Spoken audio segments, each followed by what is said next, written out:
Hello, friends. This is Dave Hurwitz, executive editor at ClassicsToday.com, here with a really nifty little box on Supraphon, 4 CDs of the complete Bartók violin works with Andre Gertler, who's just a marvelous violinist, and lots of other people, which we'll get into shortly. What makes this so wonderful, this is a Supraphon archive release, so it's inexpensive. It's all like in stereo, and it's really very, very nice. What makes this so remarkable is the fact that it's exactly the kind of thing that like a major label would never do. I mean, a major label, some of you ask, what are independent labels? What are major labels? Major labels were the traditional big four.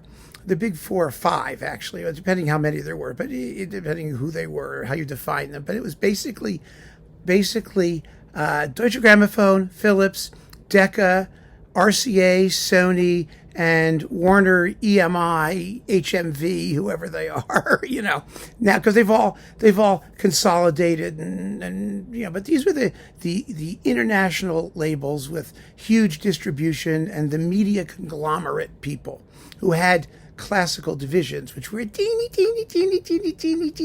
tiny sliver of their actual business, and they seldom cared about it, but they spent a lot of money making recordings that nobody was going to buy and which they didn't market. Those were the major labels. Independent labels were everybody else, and that's small labels, the national labels of the Eastern Bloc countries like Melodia or in this case Supraphon, or there's Hungariton. There were a whole bunch of ton labels in the East, and labels like BIS and Chandos and Hyperion and Naxos, and Naxos, which is now the most major label of all, arguably. But it wasn't a question of size. It was a question of size in the classical division anyway. It was a question of corporate structure and presence in the marketplace. And the major labels had clout because they had distribution and they had lots of money sitting behind their classical divisions. So anyway, major labels were not the kinds of people who were going to do this, because this was really for connoisseurs. First of all, Andre Gertler was just a wonderful violinist, as I said, was not one of the major label name violinists. He wasn't Heifetz or Milstein or anyone like that. Second of all, Bartók was contemporary. Third of all, the only Bartók violin work that anyone ever cared about was the second violin concerto. So nobody was going to do 4 discs of other Bartók, especially chamber music and all of that stuff. But Supraphon did it. And they did it splendidly. And they boxed it all up at a really good price. And here it is. It's a wonderful way to fill out your Bartók collection and to just get a lot of music that you might find scattered all over the place otherwise. So let's look and see what's inside and who's doing what. Shall we? Yes, we shall. And also Supraphon has really good packaging and presentation and everything. I mean, they're a class act. They really were. They always were, actually. Even in the dark days of communism. So we get, let's see, the 2 Rhapsodies for violin and orchestra and the second violin concerto. Does it tell us who is performing them? That is the question. CD 1, bloopity-bloopity-bloop. Let's see, does it say? No, why should it tell us? That would make it far too simple to unravel this mystery. Okay, so that's not going to work. What do we got here? Well, let's put it this way. See credits. Yeah. Well, so much for the packaging and presentation. No, they really do. I mean, you get a beautiful booklet in multiple languages and all of the track listings.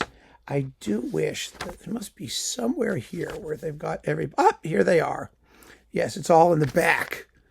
It's all in the back. So CD 1. Let's see who's doing CD 1. There we go. CD 1, 1, 2, CD 4, CD 1, 3, and 5. Okay, so here we go. The second violin concerto, of course, I know that performance. I mean, I know which one it was, but I'm just got to verify. It's the Czech Philharmonic with Karl Anschel. Yay! What could be bad? I mean, it's like as good as it gets in terms of accompaniment. And the Rhapsodies, the Brno Philharmonic under János Ferencsik, the great Hungarian conductor. So, you're in good shape, right? Now, CD 2 is the 44 duos for 2 violins, which is really an amazing little piece, by the way. I mean, it really is. It's based on Hungarian folk music and whatnot. It's absolutely delightful. So that is with Josef Suk which is also about as good as it gets. One of the great violinists in the history of violindom. So there he is. Then you've got the Sonata for Violin Solo. Well, we know who's doing that. It's Andre Gertler. Yes, Andre Gertler. Right? So that takes us through CDs 1 and 2. CD 3 gives us the 2 violin sonatas, which were recorded. These are all recorded in the mid-60s in very good stereo. The 2 violin sonatas and contrasts for violin, clarinet, and piano. Now, the pianist, let's see who the pianist is. The pianist in these discs is, oh, wow. It's Diane Anderson. She's wonderful.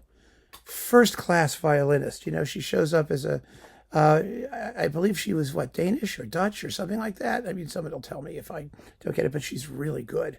And Milan Etlik is the clarinetist. You always want to hear, Czech clarinetists and woodwind players because they're so characterful. And then CD4 is the Violin Concerto No. 1 and the Opus Posthumus, the early violin sonata. So let's see, who's doing that? That's also the Brno Philharmonic with Janos Ferencik, yes, indeed, and Diane Anderson. So it doesn't get better. I mean, these are performances as fine as you're going to hear, basically, from anywhere in the universe.